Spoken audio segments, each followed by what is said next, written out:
Salut tout le monde, j'espère que vous allez bien, très bien, c'est Nasvab pour une nouvelle vidéo et aujourd'hui on va tester le nouveau pod de chez OFRF OFRF qui est une filiale de Wotofo, je vais vous l'expliquer ça aussi.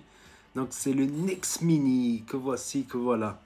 Voilà, c'est très à la mode en ce moment, les pods avec un petit écran, avec le réglage de watts, tout ça, tout ça, tout ça. Et c'est stylé, la petite grille en mèche carrément. C'est une petite grille en mèche, je trouve que ça fait assez stylé. Donc c'est en aluminium, c'est assez léger, tout ça. Hop, hop, hop. Donc voilà, et ça marche, ça va, c'est avec un petit pod, voilà, avec rechargeable, avec résistance, tout ça. Donc il y a une résistance en mèche et une résistance en double coil parallèle. Donc c'est OFRF qui me l'a envoyé, la marque OFRF. Donc n'hésitez pas à mettre un pouce bleu et à vous abonner si vous voulez voir le plan serré sur la table, tout ça et les caractéristiques du pod. Et ensuite on va l'essayer et je vais vous dire mon avis, ce que j'en pense, les points positifs mais aussi les points négatifs évidemment. Donc voilà, le Nex Mini se présente dans un emballage comme ceci en plastique transparent, Nex Mini d'OFRF. Donc là, il y a marqué tout ça, plus de 21 ans, parce qu'au Canada, c'est plus de 21 ans. En France, c'est plus de 18. Voilà, donc là, ils disent ce qu'il y a dans le kit. Donc, il y a un Nex Mini Pod, un user manuel, charging type C USB, M1 parallel coil et M22 Next coil. Donc ici, un petit scratch d'authentification. Donc voilà, il y a un petit cellophane pour ça, un blister, on l'enlève et ça se présente comme ceci. Donc on l'enlève, là on a le pod et la cartouche. En dessous on a l'USB, voilà, type C. Donc ça c'est pratique pour la charge. Mais petit défaut, c'est qu'il est court. Il est court. On peut vaper en chargeant, mais ça fait un peu court. Voilà, à la limite si je le branche sur le PC. Et voilà. C'est un peu court, mais sinon on peut prendre un autre câble un peu plus long. La deuxième résistance de rechange, donc celle-là c'est la M21, donc c'est la double coil en parallèle. Et ici la notice d'utilisation en différentes langues dans le français. Et là nous avons le fameux pod que voici, que voilà. Donc comme on peut voir, eh ben, il fait environ 11 cm de long sur 2 de large à peu près. Voilà, ici l'entrée USB-C pour la recharge rapide. Ils disent en 50 minutes il est rechargé, mais j'ai l'impression que beaucoup moins même. CE, voilà, avec une batterie de 800 mAh. Donc ça fait un peu léger. Ça fait un peu léger, 800 mAh. Voilà, et là on voit, c'est très joli. Franchement, c'est du mesh en fait. C'est comme le mesh d'OFRF avec les petits trous. Vous voyez, c'est des petits trous et c'est peint à la fois. Ça m'a impressionné. Le premier effet, ça m'a impressionné. Ça fait assez moderne. Donc ici, nous voyons les deux arrivées d'airflow. Ici, OFRF, gravé profond sur l'aluminium. Ça pique un petit peu, mais ça va. C'est juste quand tu le touches, ça pique un petit peu. Sinon, en prise en main, il est assez agréable. Voilà le bouton power, le bouton moins et plus pour régler les watts, comme on va voir là. Donc voilà, il va de 1 watt à 30 watts. À savoir que la résistance double coil c'est maximum 25 et celle en mèche 18. Peut-être ils feront par la suite d'autres types de résistance. Donc ici on peut voir la valeur de la résistance en ohms, effectivement 0,6, le nombre de puffs, le nombre de watts, le nombre de volts et le pourcentage restant de la batterie. Il en reste pas beaucoup. Donc voilà, la cartouche, elle est aimantée, mais il faut tirer quand même. Ça ne va pas s'enlever pour rien. On va voir la cartouche après. Donc 5 clics pour l'éteindre. 5 clics pour l'allumer.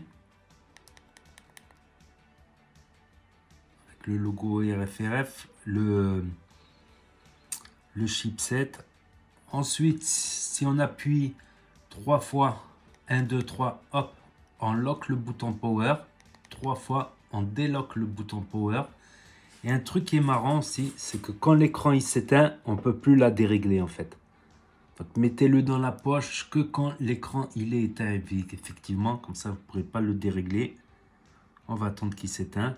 Regardez, je peux appuyer. Je rappuie, hop. Toujours au même wattage. Donc ça, c'est pratique. Je crois que j'ai dit tout. On va passer à la cartouche. Donc la cartouche, la TPD Ready, elle fait 2 ml et l'autre, elle fait 2,5 ml. Donc ici, voilà le petit caoutchouc pour le remplissage. Hop, on tire comme ceci et on peut le remplir. Et ici, la résistance. Et un truc qui est particulier, on va le regarder sur l'autre résistance qu'on va essayer justement. J'ai essayé la mèche et je vais essayer aussi celle-là en double coil parallèle 0,6. Donc c'est marqué en tout petit ici, best entre 16 et 25 watts. Il faut mettre des lunettes quand même. Donc le truc original, franchement, c'est que toutes les résistances ont un airflow. C'est la première résistance qui a des airflows. C'est des airflows de part et d'autre. Mais ce que je trouve dommage, ce que je trouve très dommage, franchement, c'est que comme vous le voyez ici, il n'y a qu'un trou. Vous voyez, ils auraient dû faire des plus gros trous. Du coup, je trouve que c'est très restrictif pour ce que c'est. Donc moi, au début, quand je l'ai eu, j'ai essayé d'enlever ça. Je croyais que la bague d'airflow, elle était distincte. J'ai essayé de le dévisser et tout, mais j'ai regardé l'autre résistance, c'est pareil. Donc, les résistances ont leur propre bague d'airflow. Donc franchement, il n'y a pas trop de différence, même si vous le laissez full ouvert. Il n'y a que des petits trous de chaque côté finalement. Ça, je trouve, à la limite, si je trouve une petite perceuse, je perce un peu plus gros à la limite. Comme ça, je peux monter plus haut en watts. Donc là, il suffit de la dépluguer comme ceci. Il y a un sens quand même. Je vais vous le montrer sur l'autre résistance. Il y a un sens. Vous voyez ici, c'est plat. Ici, c'est plat. Voilà, il y a un sens pour la mettre. Vous ne pourrez pas la mettre dans l'autre sens. Voilà, suffit de la dépluguer comme ceci. Donc après, franchement, le jus qu'on peut garder à l'intérieur, c'est pas grand-chose. Vous voyez, ça passe dans le drip tip. Bon, drip tip propriétaire. La cartouche, elle est faite en PCTG. Donc le PCTG, c'est la nouvelle matière qui est utilisée désormais pour les biberons pour enfants. Parce que le polycarbonate est interdit. Le PCTG est moins dangereux s'il chauffe. Il dégage beaucoup moins de particules. L'idéal, c'est bien sûr le verre. C'est ce que je préfère. Mais le PCTG, ça passe. Voilà, 4 aimants. On n'a pas regardé aussi à l'intérieur ici. Pôle positif et négatif au milieu. Sur ressort. Et 4 autres aimants également. Donc je vais imbiber l'autre résistance ici, l'amorcer pour que ça aille un peu plus vite. Voilà, un peu de nuancier à tentant en 60% VG. Je crois que ça ira parce que regardez les trous. Là, il y a quand même une belle petite fenêtre. Je pense même que le 70 VG peut passer. Limite. J'essaierai. En fait. Je le mettrai en commentaire épinglé en cas où. Je vous dirai en commentaire épinglé si ça passe. Allez, je vais même mettre une goutte aussi au-dessus. Et ensuite, on le remet à l'intérieur. Voilà, on l'enfonce entièrement, évidemment, sinon ça ne marchera pas. Après, l'ouverture ici, elle est assez facile. Voilà, le trou, il est assez grand. Par contre, voilà, dès qu'on met le truc ici, on tombe direct sur la résistance. Donc, le remplissage... Oh, faut faire attention que ça déborde pas en fait quand tu remplis, tu vois.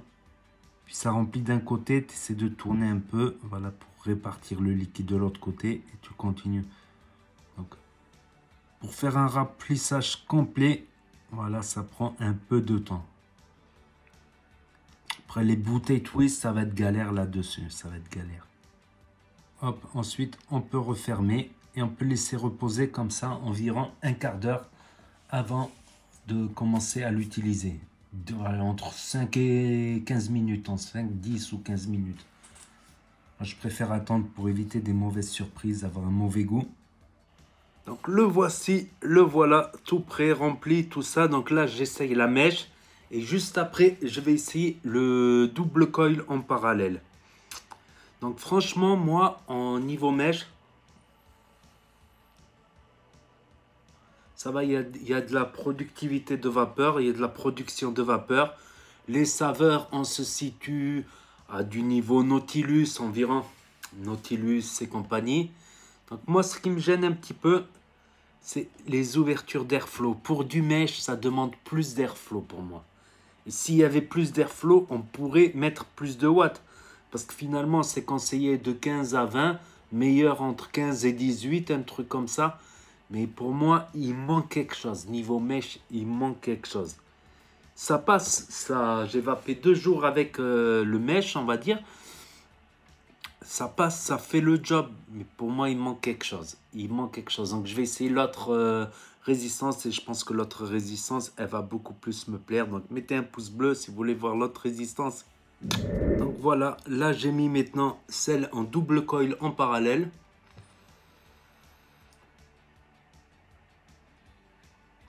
Ça m'a l'air sensiblement pareil.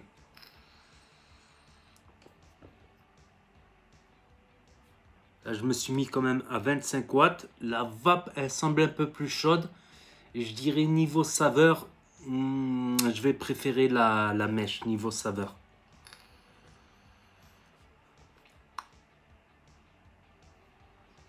Mais il n'y a pas une énorme différence. Franchement, il n'y a pas une énorme différence.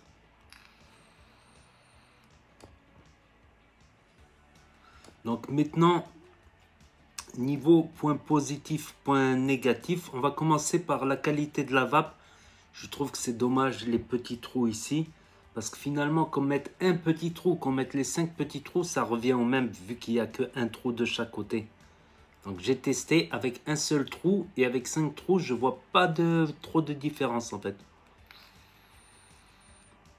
Du coup, comme les arrivées d'air, elles sont petites, ça donne une vape un peu chaude si on monte dans les watts. Voilà, ça donne plutôt une vape plus chaude si on monte dans les watts. J'aurais préféré qu'il y ait des plus grands trous d'airflow, voilà, et qu'on puisse monter à 30 facile. Et... voilà, niveau saveur, je vais préférer celle en mèche. Sinon, point positif, ben, le look, je trouve qu'il a un look assez moderne avec sa petite plaque en mèche. C'est vraiment du mèche. Tu as presque envie de l'enlever comme ça et de faire un coil en mèche sur un reconstructible. Donc, en main, il est assez agréable. Voilà, il n'y a rien qui pique. À part si on passe le doigt ici, là, ça pique un petit peu. Là où c'est sculpté au FRF. Sur une table, c'est assez stable. Voilà, pour un truc qui a l'air un peu tubulaire. Enfin, carulaire, c'est carré. C'est assez stable. Voilà, la cartouche, elle tient bien. Avantage du chipset, c'est qu'il est très simple. Il n'y a que le plus et le moins et tu peux bloquer le fire. Pour bloquer le plus et le moins, tu attends que l'écran s'éteigne. Donc, tu n'as pas 10 000 options. Tu as voilà, un petit écran. USB-C, je trouve qu'il charge très rapidement. En fait, ce que j'ai compris, c'est comme sur les iPhones, en fait. La première moitié de batterie, elle va charger très rapidement. Et la seconde moitié de batterie, elle va prendre plus de temps. Donc, en fait, très rapide. D'ailleurs, là, j'ai rechargé très rapidement en 50%, en même pas 5-10 minutes. 5-10 minutes, c'est déjà monté à 50%. Mais ça prendra plus de temps pour la recharger entièrement. Après, comme j'ai dit, le remplissage, il est délicat. Donc, les twists, elles ne passent pas parce qu'il y a la résistance qui est proche du remplissage. Après, 2 ml, c'est pas énorme. Ça consomme quand même. Ça consomme. Faut se dire que c'est pas des résistances en 1,6 ohm comme on avait à l'époque, là, il y a 3-4 ans, à l'époque du Nautilus 1, du Nautilus 2, tu avais encore des résistances à 1,6 ohm, 1,8 ohm, voire 1,2 ohm qui consommaient très peu. À partir de 1 ohm, 0,9, 0,8, ça commence à consommer un peu plus. Là, 0,6, ça consomme, mais ça reste économique comparé à un TF V8 à 80 watts, à 120, à 140 watts.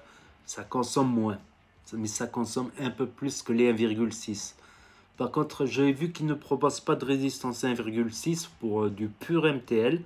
Parce que là, on va dire, c'est de l'aérien restrictif, on va dire. Voilà, c'est pas non plus un Atto Sub Home.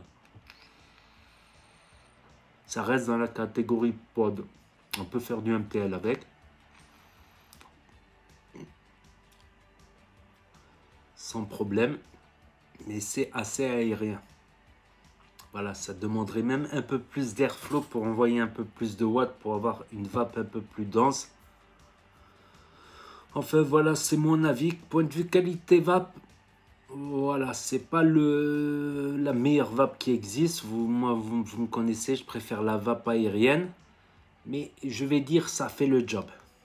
Je vais dire, ça fait le job. Voilà, pour recommencer la vape, je peux le conseiller. Du coup, je vais lui mettre une note de 7 sur 10. C'est conseillable, 7 sur 10. Il est très joli en plus.